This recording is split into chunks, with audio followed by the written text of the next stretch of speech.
Welcome back to Take Action News, everybody. David Shuster here. This is the time of the show where we like to talk about what folks are doing in their communities to try and make a difference in the world. And we always single somebody out by naming them our Activist of the Week. And to set this up, I want to give you a little bit of background.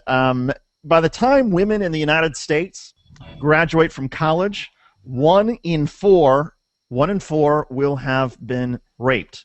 Every 21 hours in the United States, someone is raped on a college campus. Women are twice as likely to be raped in their lifetime as they are to develop breast cancer. So there are a number of organizations that have been formed to try and deal with this issue, to bring public's attention to it. And one of the most unique that I've seen is a group called Pink Loves Consent.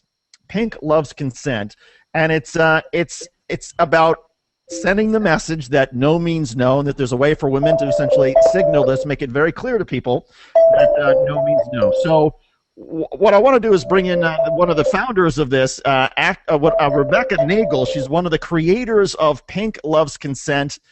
Rebecca, thanks for being part of the program. Congratulations on being our Activist of the Week.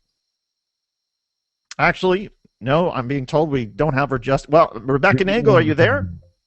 Yeah, I'm right here. All right, Rebecca, thanks for being part of the program. Tell us a little bit about Pink Consent and what is it?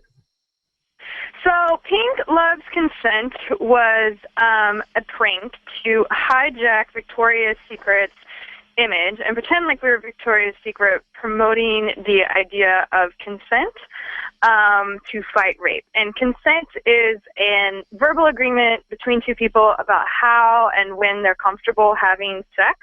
And we were interested in creating a vision of female sexuality that was about consent and about empowerment, and to make that go viral. And it did. And how many people have now been part of Pink Loves Consent, or have gone to the website, or even, I understand you have some underwear there that people can buy? Actually, the underwear is not for sale. What we have done with the underwear is we have planted it in Victoria's Secret stores across the United States and in Europe. And we also made instructions about how people can make their own underwear. So if you go to upsettingrapeculture.com/DIY, there's a full set of instructions about how you can make your own.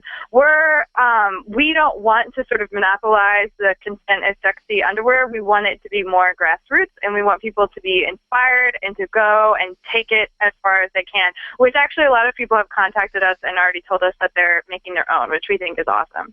And Victoria's Secret, my understanding is they already have some lines of underwear that with quotes that say things like "sure thing." Yes. So they have a whole line of underwear that has slogans on it, and it's part of their Pink store, which is marketed towards college and high school aged women. And the underwear has sexy slogans that say things like "sure thing," and then "no peeking," or "stop staring," or "unwrap me," and all these phrases that we think are problematic examples of rape culture. So a vagina should never be a sure thing, and a thong should never have "sure thing" printed right over a person's vagina.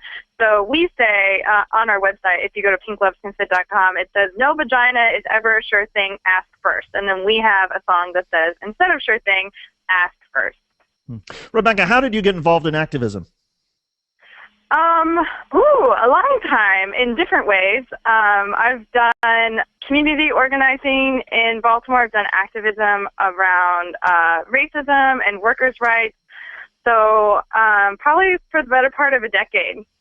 And what was it about the sort of the culture, or sort of the rape culture, that convinced you that that to be part of this, to sort of be part of the effort to try to stop it?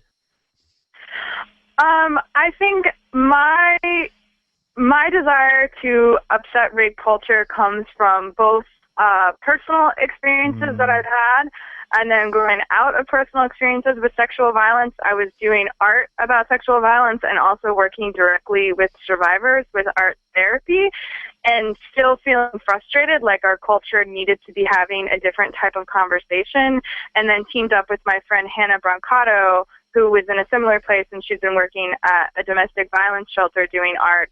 And we wanted to do something that would change the culture and change the way that people talked about rape and talked about consent. So that's where the desire came from, both from personal experiences and then doing work, but still feeling frustrated that big, larger systems weren't changing.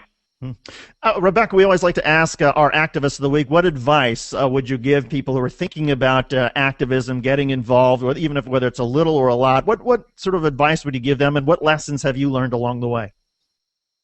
I would say do it. I mean, I think our biggest thing that we tell people is just to do it. And I think that change happens in a lot of ways. So in the whole system of changing rape culture and all of the things that need to happen to change our culture and to also just lower the amount of people that experience sexual violence, lots of different things need to happen. And force and Pink Loves Consent is one little piece of the puzzle. And everything else that other people are doing adds to that and helps us create change. So there's not one way to make change. There are many, many necessary ways to create change. Does it usually take longer, you think, than most people realize? I mean, I think a lot of people, I sense that, activists, they get in, they're very eager, they think, oh my God, we're going to be able to change this overnight, and it's sometimes a sort of harsh reality that no, change takes time, and you have to be able to be patient and be able to work at it each day.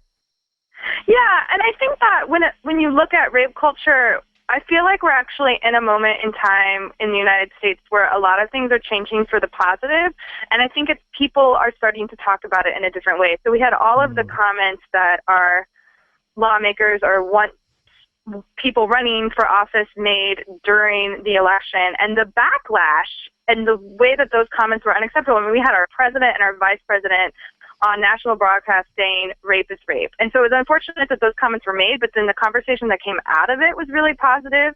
We saw the FBI change their definition of rape in the past year. The FBI's definition of rape used to be the carnal knowledge of a woman's body against her will, which is really archaic. And now their definition is actually, it's the penetration, and it can be different body types, it can be or different parts of people's bodies that can be penetrated, it can be different genders, so it's not just a woman, and then it also has the line without the person's consent. So we're changing the way that our lawmakers talk about rape, we're changing the ways that our laws talk about rape. Hopefully with Pink Loves Consent, we're changing the way that pop culture talks about rape. So I feel like progress is being made, and hopefully in a few years we'll see these conversations that are happening among activists become more mainstream. Rebecca Nagle, our Activist of the Week, one of the creators of Pink Loves Consent. Rebecca, great work that you're doing. Thanks so much for being part of Take Action News, and congratulations. Thank you. You're very welcome. Rebecca Nagle. Coming up, we're going to talk about, folks, what you can do in terms of the books you buy and how you can prevent deforestation of the rainforest. Yes, there's a connection, and there's something you can do. You can take action if you care about the rainforest. It may sound like a little sort of complicated. What? Follow us. Take Action News continues on the other side of this break.